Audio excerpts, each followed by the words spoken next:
今天的网络研讨会，我是主持人 Wendy。这次的研讨会很荣幸与安捷伦联合举办，并邀请到安捷伦的 LC-MS 资深应用工程师李文彦先生带来的主题是暴风雨前的宁静 PFAS 包材检测即将来袭。今天讲师将大家从国际法规出发，进一步带来安捷伦的全方案仪器介绍，并分享包材检测的内容与案例，内容很令人期待，相信能带给大家许多启发。那接下来的时间就交给讲师喽，谢谢。Hello， 各位线上的听众，大家好，我是安捷伦的应用工程师，我是 Charles 文彦。那不晓得大家还记得1个月前9月25号，其实我们已经先讲过 PFAS 在餐桌上的检测的一些方案。那如果对这个食品中 PFAS 的检测有兴趣的同仁或者是听众有兴趣的话，可以到巨研的 LINE 官方界面找到研学院，然后呢要去找网络研讨会。现在最新的上一期就是餐桌上的 PFAS 检测。好的，那我们回到这次的主题，我们这第二场呢是要做PFAS 的检测的第二个题目，这个题目就是 PFAS 的包材检验。那有听过上一次的人就知道，其实食品中的 PFAS 检测有包含食品的包材。那如果对上一次的投影片还有一点点印象，其实国际法规对这些包材的清单也都有一定程度的罗列。那我今天呢，就是透过这个新的第二场的题目来帮大家介绍一下 PFAS 在食品包材里面的一些检测。那今天的议程大概有分成几个，一个是简单的讲述 PFAS， 那因为上次1个月前已经有讲的比较深了，所以这次就简单的带过。第二个呢，就是把我们安捷伦在食品接触包材里面 PFAS 的工作流程帮大家再做一下梳理跟确认跟介绍。那我们大概会有几个点，一个就是在 LC 上面如何去消除 PFAS 背景，然后顺便介绍一下我们全新的 Infinity 3代 LC 的优点。那基于这样子 LC 3代的优点，如何最大限度的延长我们仪器的正常运行时间。那最后会再挑2件事情来讲，一件事是 Target 的目标分析的解决方案，跟非目标 Non-Target 的解决方案。那最后会罗列一些我们现在手上有的资源，最后给大家一个简单的结论。好，那 PFAS 可能大家如果今天有参加的听众或者同仁，其实应该对 PFAS 的这件事情应该都是有一定程度的了解，才会来参加这个研讨会。那我们就不讲太多复杂的事情，我们就只讲它大概的分类哈。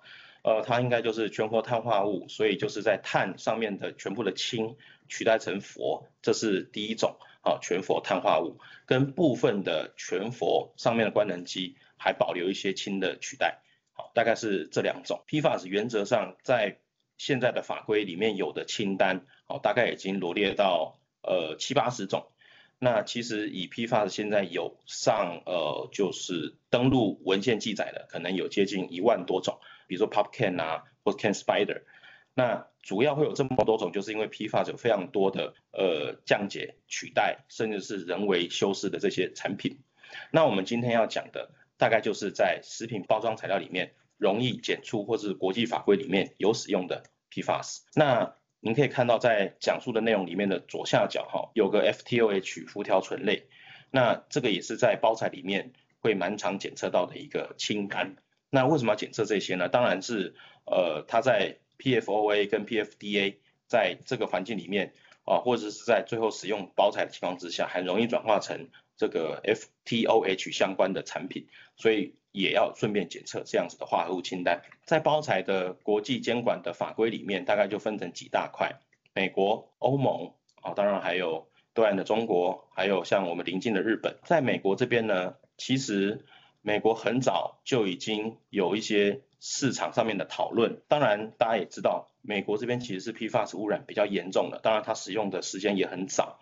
那已经在最近这1-2年内，美国已经有11个州已经在 PFAS 的包材上面推计划，或是已经有限制的 PFAS 在包材上面的使用。那在美国的那个联邦法规里面其实也有罗列哪些清单是属于可以使用的氟化物。这些清单就是在你左下角看到这些法规规范里面。食品包材的内容其实跟上1个月提到的食品有一些不同，那没关系，我们继续往下走。那在这个欧盟的法规规范里面，它当然规范的比较严格，除了它自己本身有2个法规方案，一个是 REACH 的法规，一个是 POPs 的法规。那这2个法规其实都有很明确的去定义一个叫做 SVHC 高关注物质。那这份清单呢，从最近的2018年到一路发展到现在2025年，这份清单的总量一直在变大。在这个清单罗列里面的内容，欧盟监管的品项是相对最多也最完整的，所以这个里面在这大家要先理解，如果今天是一个输出欧盟的一个过程，可能你们会接受到比较严格的监管。那像中国或者是日本这边基本上就比较单纯就是 PFOA、PFOS。好，比较简单。PFAS 在食品包材的更新，我们这边在右下角就有一张图这是最新的，大概2024、2025截出来的图其实在美国已经有11个州有颁布食品包材的法规，那也就是说在这些州里面，食品包材是有一定程度的规范，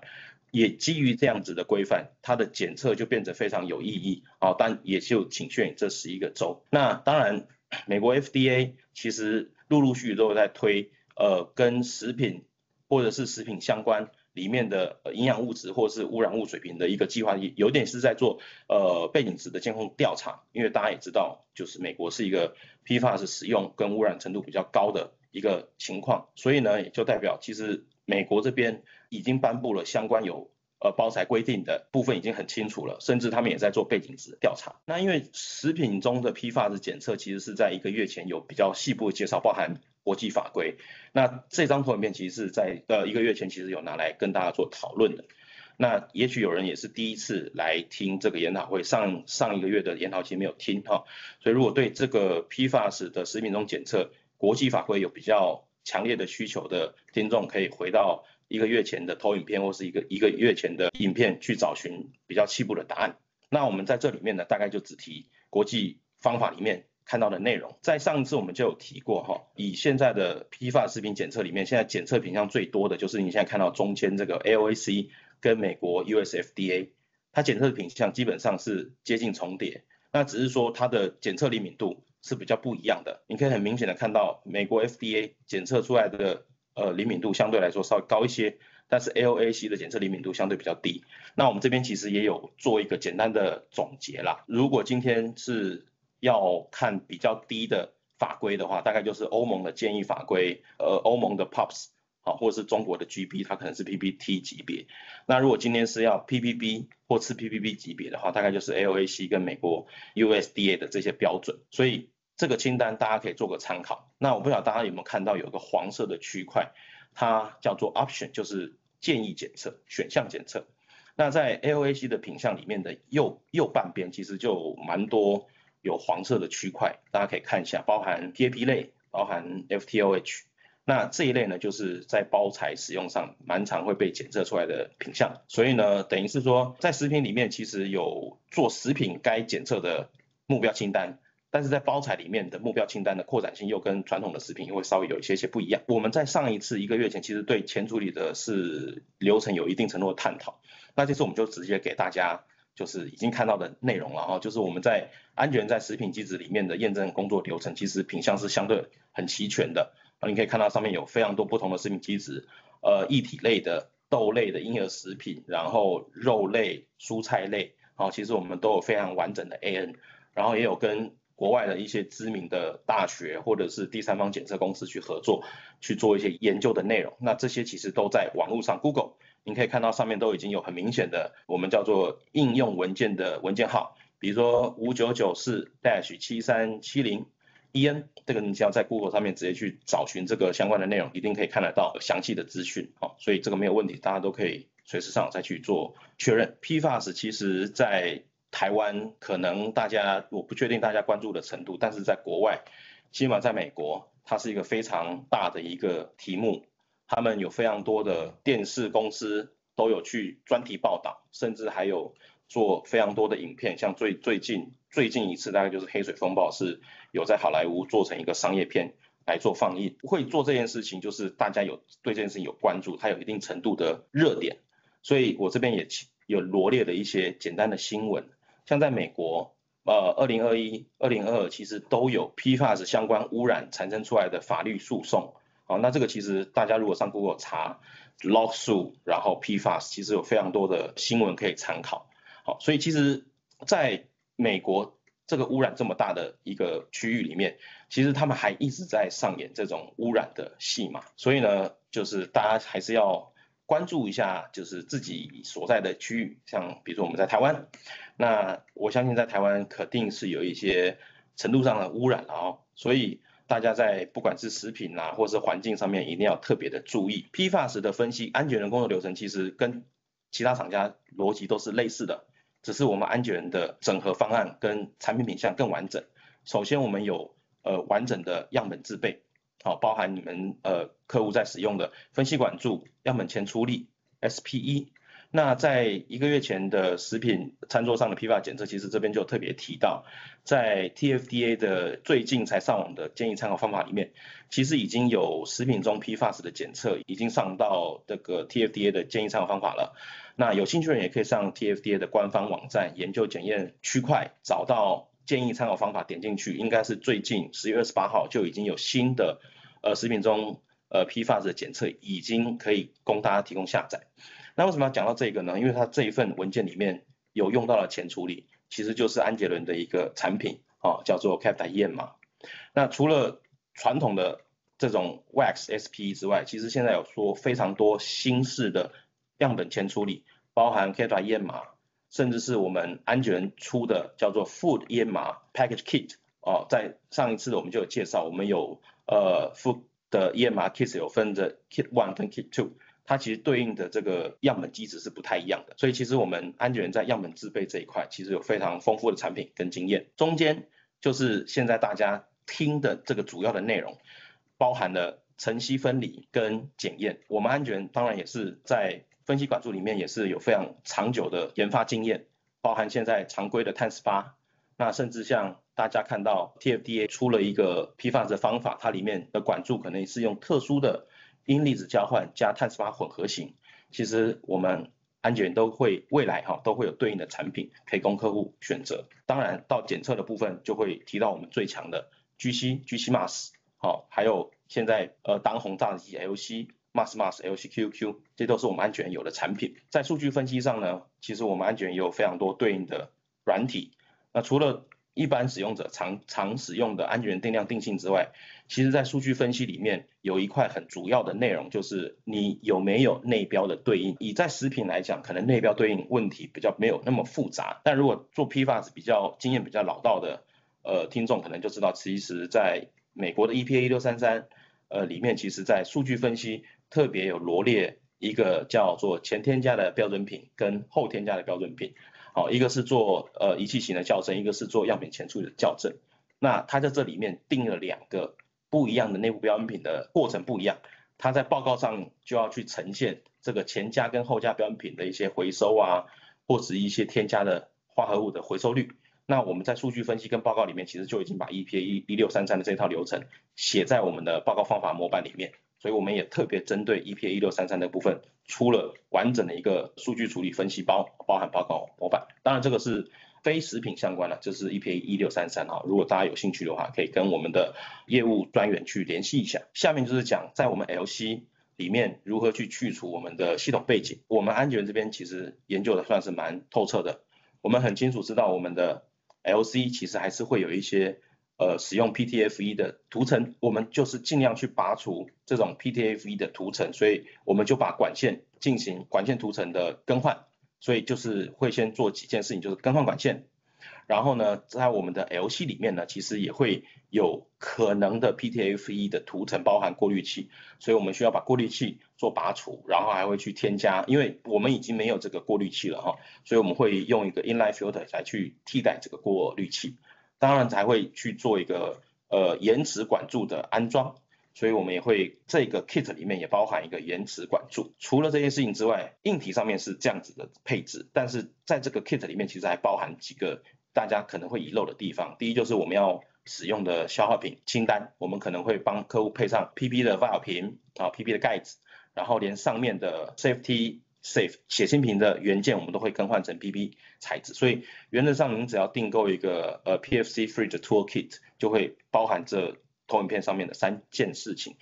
简单来说就是一个 CP 值非常高的一个 kit 了哈。接下来就是看看我们安全在硬体上面还有什么一些创新可以让大家的效率提升。也很高兴就是我们安全经过这么长时间的演进我们大概是在去年把我们的无线LC 从原来的2代变成3代。那我们无线2代刚开始的 launch 时间是2014，去年大改款，所以就是2020年大改款哈。所以大概最近有要采购 LC 的客户，可能就可以看到非常多跟这个新式的 LC 有关的一些内容。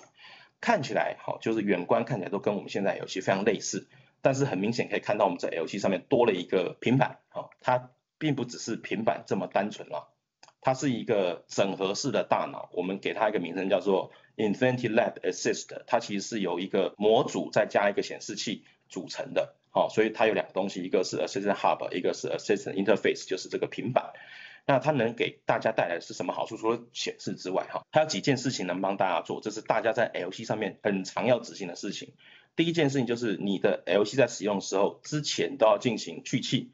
要做 Purge。那如果今天你购买的是1260，可能就要手动 Purge我说在2代的情况之下，那如果今天是1290或是2代的1290，它就是 Auto Purge。那我们现在在 Infinity 3代就是一个叫 Smart Purge 的系统，包含1260都可以升级自动 Purge 的过程。跟我们2代的 Auto Purge 差在哪里？主要就是第一，它能够流程化、自动化去执行 Purge 的功能，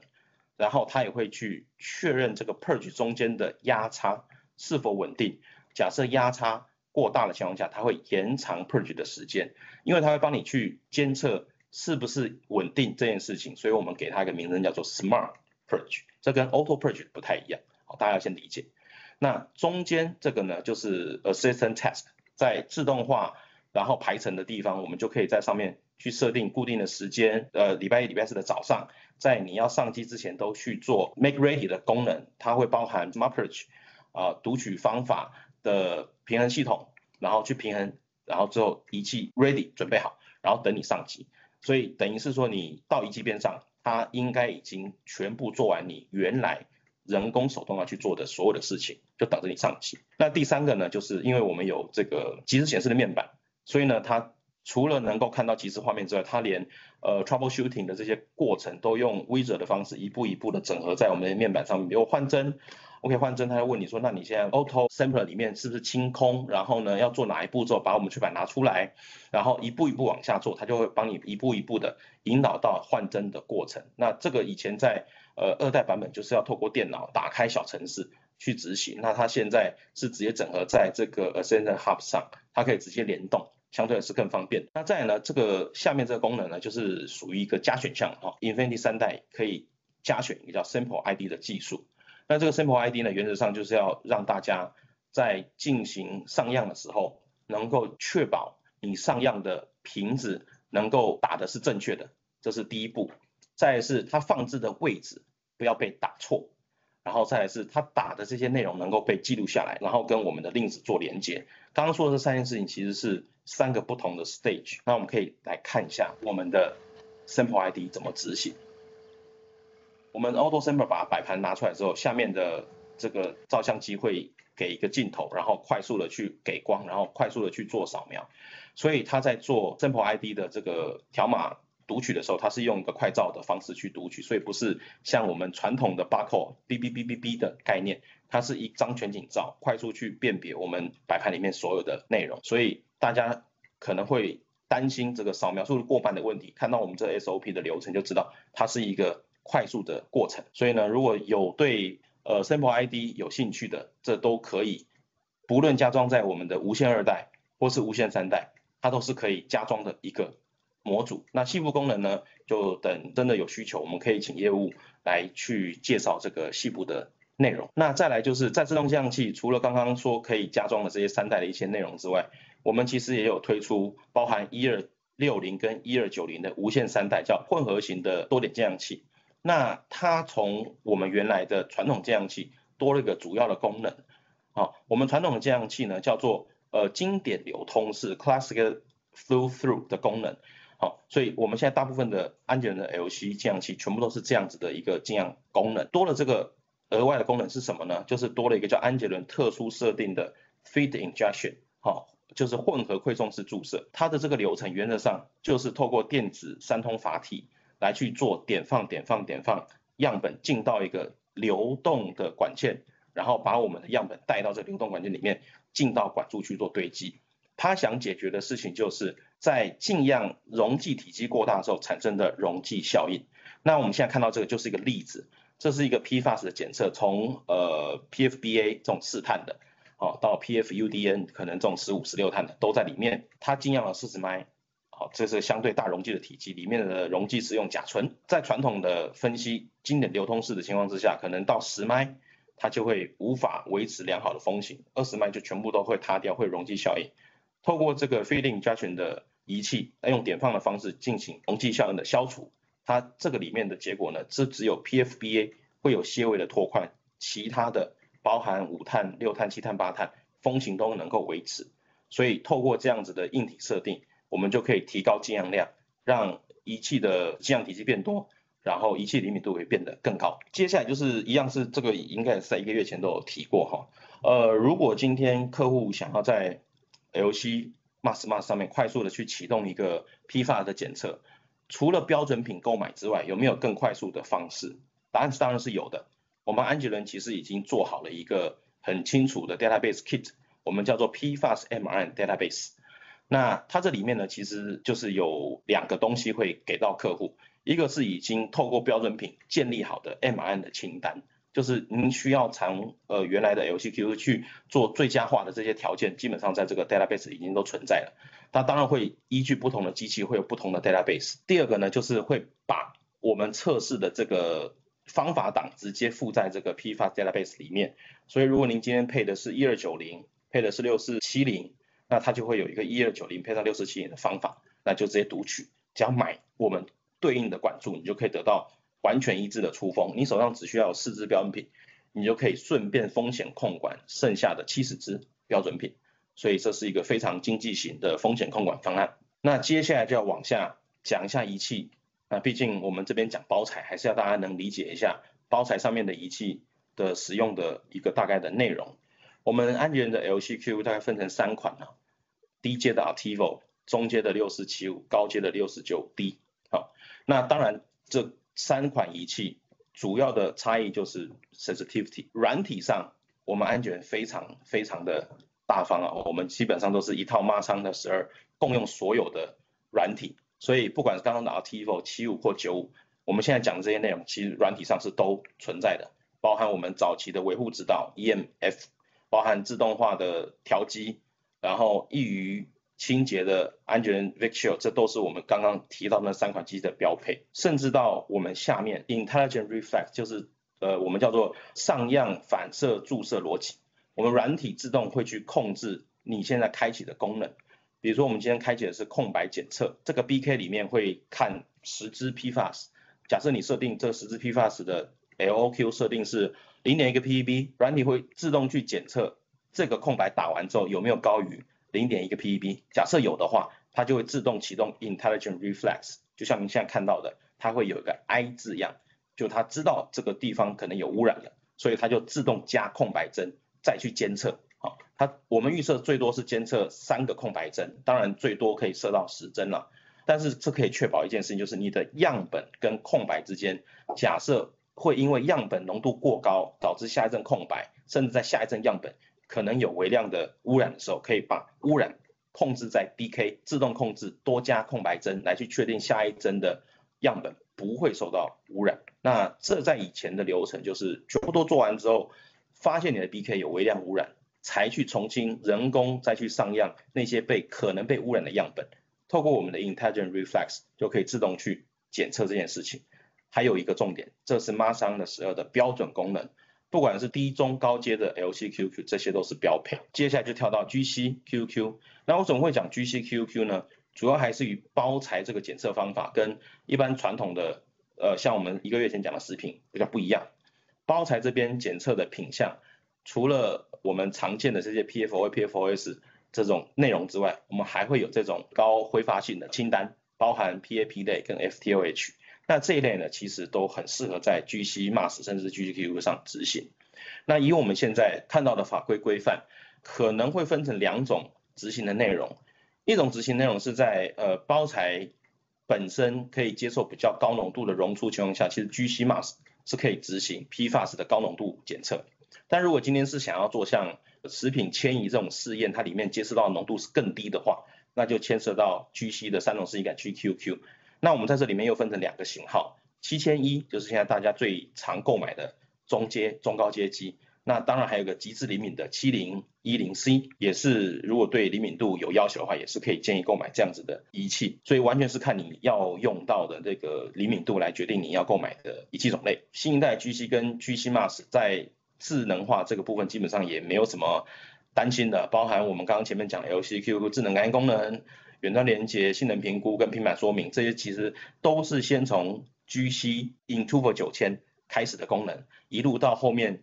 我们叫8890、8860这些新世代的机型上市，都做完整的这些内容之后，其实我们 LC 3代才接着推出。所以如果有用过我们新世代 GC 甚至是 Intuvo 9000的客户，大概就会对我们的 Infinity 3代的 LC 就是大概会是这样子的一个直观的界面跟内容，就跟现在的 GC 新世代 GC 是相近的。那我们这次大概要提的PFAS 的目标检测，我这边罗了3个题目。第一个呢是在 LCGC Europe 里面的2020有发表的一个内容。那这个内容呢，其实基本上用的是2台仪器用一台 LCQQ， 我们后面有特别写这边是6410，然后还有用GC-MAS。那它这边就是在做食品包材的内容物的检出，用 LCQQ 跟 GCQQ。这个样本制备的过程，就是在进行食品包材里面的溶出试验，所以它这里面其实在做样本制备的时候，它要去做的是食品类比物的一个溶出过程。所以根据欧盟的这个10-2201的这个迁移试验的建议，它罗列了4个不同的食品基质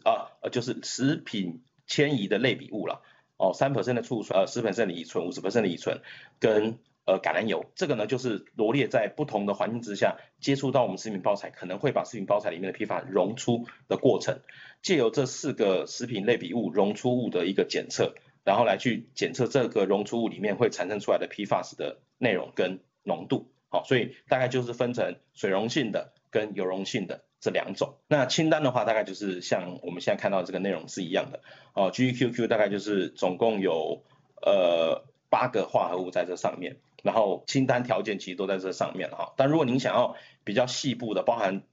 那个升温梯度了可能需要把上面看到的这个说明的列表的名称打在 Google 上，你就可以找到这个原文，里面会有详细的内容。那 LCQQ 这边也是如果对度还有一些检测的需求是比较想要知道的，那你可以打到这个原文的内容上，你可以查得到里面的所有的结果。所以原则上呢，它是27+8支。那这个是在2020年做的一个有点像是研究。那这研究基本上就是探讨在 LCQ 跟 GQQ 里面要做食品包材的方法开发，它其实挑了蛮多不同的 color。2020的时候，其实它挑了 LC， 它挑了3支。那最后呢，就是选定了我们现在最 popular 的一个叫 ProShield 120 EC-18。那这支 color 其实也是台湾现在市场接受度最高的 color， 包含您可以看到环境里面的 PFAS 也都有人在使用这个 ProShield 120的 EC-18。食品如果是食品那就非常多了，像我们农残方法5，然后部分动物用也都是使用这一支 EC-18 的 ProShield 120，所以它是一个通用性非常高的 color。所以如果你是已经有在执行这些内容的客户，那其实按照这个包材的内容，其实你也不用特别去换color，你可以直接这样就开始启动你的方法。那 GC 的话它这边就测了3种不同的 color。所以基本上这个方法学的内容他们就在做这些的比较，按照这个欧盟的 EE-201 的这个迁移试验的方法，他就去做了非常多不同的包材基质，包含多层纸包装、塑胶食品包装、耐热橡胶，然后还有一些耐热的金属容器。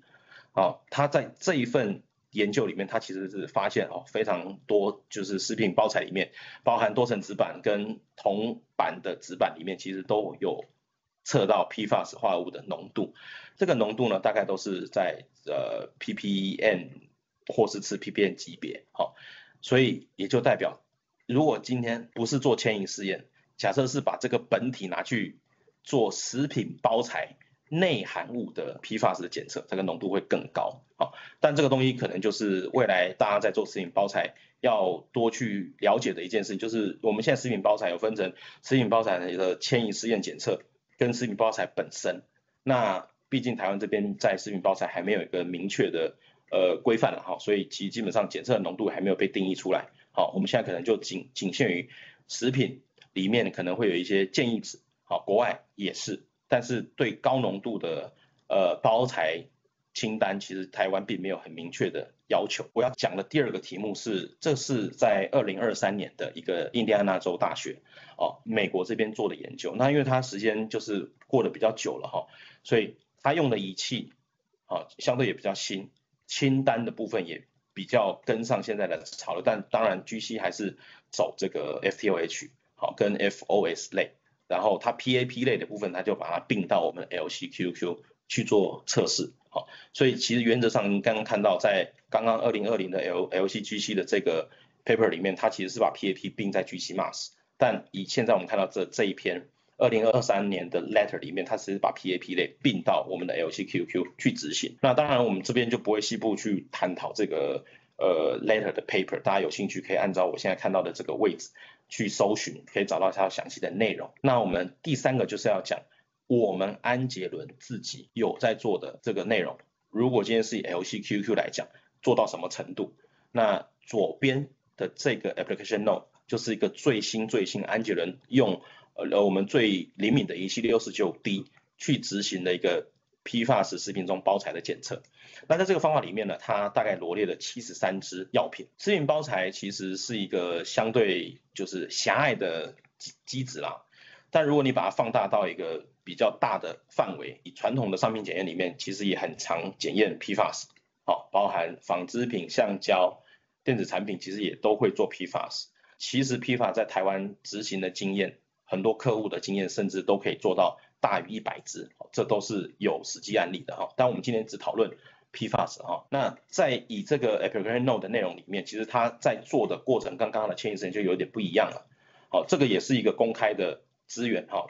咨询大家也可以去找我这个 application note， 它是在测试这个包材里面的胶带或纸袋的 PFAS 的浓度，但是跟刚刚迁移试验不一样。刚刚迁移试验是用一个食品类比物去做溶出试验，它是测这个溶出物的浓度。那我们这一篇食品包材的内容呢，就比较像 TFDA 要做的这个测试它是测纸包或是塑胶包的切碎萃取完之后的结果，要来看里面的浓度。所以它大概分成2个，一个是做食品迁移，一个是做食品包材本身。那这个实验是做食品包材，所以你可以看到它做的前处理其实也是相对非常单纯它就是切碎，然后溶剂萃取，然后超音波震荡，那最后再过那个 syringe filter， 好，最后再固定回溶到固定体积，变成 1cc 上机分析。好，那基本上我们要能达到的灵敏度，基本上都可以做到次 ppb 级别。所以你可以看到在左半边的这个圆饼图，我们的 MDL 的分布大概都是在 0.5 ppb 到 0.2 ppb 的范围里面，原则上都是可以达到这样子的方法检测灵敏度。那如果今天是要去看一些基本的确效，包含回收率啦，包含 Spike QC Recovery 的 RSD 值，其实基本上都是满足我们方法确效内容的基本结果。所以现在大家可能要问的是，那食品包材检测到底有没有一个很清楚的内容？答案是有的。除了 TFDA 网站上面现在有的那个食品中PFAS 检测是针对食品，但它同时间也有做食品中包材 PFAS 的检测。那这个部分呢，可能大家要再多一点耐心，因为这个包材部分可能还是有一些需要被确认的内容。但是我们很确定的是 ，TFDA 食品跟食品包材将来都会有方法。当然，如果你今天是要走外销，可能是要走美国或是欧盟，那当然最快的方式就是直接参考国外已经有执行食品包材的标准方法也行，或是文献。如果今天是在台湾的客户想要去做食品包材分析，最快的方法就是等 TFDA 网站的公告建议方法出来，就参考那一份文件就可以了。我们还是再三的提醒大家，如果今天有关注这个题目的话，定期去关心一下食品药物管理署的网站，里面有非常多的资讯，好，其实都有非常完整的内容。那我们安杰伦能做呢，就是告诉大家现在包材大概的检测的国际法规，然后跟包材里面检出的品项，还有它要检出的目标清单是不是跟你认知不一样？好，因为毕竟大家都觉得要做批发，可是环境的批发跟食品批发其实清单也不太相同，好，所以大家越做批发才发现它其实是一条不归路，因为它的清单量越来越大，前处理也不一样，机制也不一样，好，所以相对来说是比较复杂的。所以最后一句，我们安杰伦其实是有完整批发子解决工作方案的一个厂家。从刚刚讲述的这些，包含 LC 的PFC Free Kit 啊，包含方法开发 Column 资料库，到最后我们已经做过跟包材迁移相关试验，跟包材本体试验，其实我们手上都有蛮多的完整数据啊。如果大家对这些内容是有兴趣的话，一个是公开网站上直接去搜寻，当然再来就是打0800的电话或是 Line 直接找巨源、安杰伦都可以去获得相关的资料。那后面呢，我们大概就要简单的叙述一下大家另外一个在询问的问题，就是在目标物分析的 PFAS 里面还有没有其他的检测内容要处理？有的叫做 non-target PFAS。那如果要做 non-target 的话，那牵涉到的范围就复杂咯。首先你刚刚的仪器就不太适用了，比如说我们今天刚刚在谈的 GQQ、LCQQ， 它都是目标分析。non-target 就是你的标准品购买是受限的，你会有非常多买不到标准品的 PFAS， 那这时候怎么办？只要问我们安杰伦，我们唯一的方法或是唯一的答案就是 OK， 你可以购买 QTOF， 包含 GC QTOF、LC QTOF。在我们的 QTOF 里面有一个最新的产品叫做 Reviden 啊，当然我们今天不是在讲述这个 Reviden 的性能好坏啊，我们单纯就是讲说在 non-target 里面要做的分析仪器就是用QTOF 来做，不管是 GC 或 LC， 它能够执行的内容就是比你目标分析看得更多，就跟你的资料库或者是你知道分子式有关，所以你的资料库清单越大，甚至是你能知道分子式组成越多，你就可以监控越多的风险性物质。但很可惜的就是PFAS 要购买标准品这件事情在台湾是非常困难的，两个困难的事情啊，一个是钱，就是你购买单一标准品金额很高，再来是你购买标准品的时候，你需要跟台湾的那个化学管制署要去申请这个毒化物质的申请，所以原则上你要购买100支 PFAS 的困难度跟购买10支困难度是不一样的，所以有这样子 non-target PFAS 解决方案，透过 QTOF 可以给用资料库 searching 的方式，就可以快速的去找到你可能残留的 PFAS 的化合物的内容。那在我们 QTOF 新版的 QTOF 里面，其实跟原来 QQ 的新版软体一样的，都是有这些包含 AI tuning 啦，然后早期诊断系统、排程维护上机，然后跟 Intelligent Reflex 功能，只是说在 QTOF 里面多了2个小功能，在 Intelligent Reflex 的 injection 功能里面多了2个，一个叫做 Suspect Screening， 一个叫做 Additive 的 MSMS。以食品环境里面大概最常用的就是这个 Suspect Screening 的功能。那原则上它就是会先打一针我们所谓 DIA 的数据，就是不会去特定采集2级谱图的原始1级图，那借由这个第一级的 DIA 数据，如果你的里面检测到有特殊化合物的目标是在你的清单内，在你的资料库清单里面，它会自动去启动一个目标2级的分析模式。在传统的情况下，就是先要打完第一次的 DIA， 全部人工审阅完之后，再去进行target mask 的第2次上机，而且还要编辑方法。那透过这个 Suspect Screening 的自动化流程，软体会自动去产出第2针的 target mask 的分析方法，并且会在 DIA 后面直接上机。所以就是帮你减少这个人员流程上面的操作跟判读。刚刚说的这个资料库的大小怎么来的？一个是跟安杰伦去购买商用资料库，另外一个就是整合第三方免费的公用资源。那我们安杰伦给的方案就是透过一个叫 CanVista Library Manager 来去整合安杰伦内部的资源跟外部第三方的资源，内部资源就是我们安全卖的商用资料库，我们叫做 PCDL 的清单甚至是图谱库，这都是我们可以商用化购买的。那另外一种资源就是原来的第三方，那第三方可能包含很多了，包含 EPA 甚至是美国 Mass Bank、欧盟的 Mass Bank 里面会有一些公开的资料库，都已经罗列好这些清单。那我们把这些清单的内容透过安全人能识别的格式转到我们的 CAN-SPIDER 里面，它就可以马上转换成一个安全人可以认可的 PCDL， 直接去做搜寻。所以这个 CAN-VISTA 的 Library Manager 基本上就是做整合这件事情。但做这个 CAN-VISTA 的Library Search 它还是有一定程度的限制，因为我们现在看到的这个第三方的资料库清单大概也就约莫了大概就是300-400支这个清单的内容有些是大部分是有2级，少部分是没有2级的，也就是说它不能做确认，那清单也就是这300-400个。如何去做 non-target 的批发，这是大家一直在询问的，所以我们在左下角其实在国外有使用过这个第三方的一个软体叫做 FluMatchFlu， 你可以看一下，这是基本上已经经过了蛮多 paper 的验证。那它是一个由Innovative 的 Omics 的一个第三方的软体，那它基本上呢是可以吃不同厂家的格式，当然安全人格式是做的相对也是比较多。这一套软体呢，它就是解析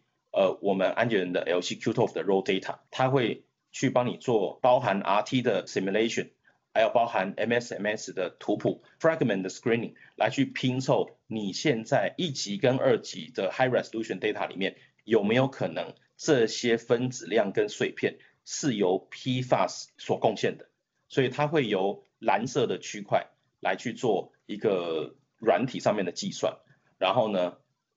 绿色的这个地方是用这个 RT 的部分来去做一些基本的区别，比如说长碳链的 PFAS 它识别出来的 RT 就应该在后面，它可以去做一些基本的确认，然后最后呢再用 High Resolution Mask 里面能够得到的包含精确质量，然后还有跟 EPA 能够产生 database 的关联性，来去做这3个颜色区块的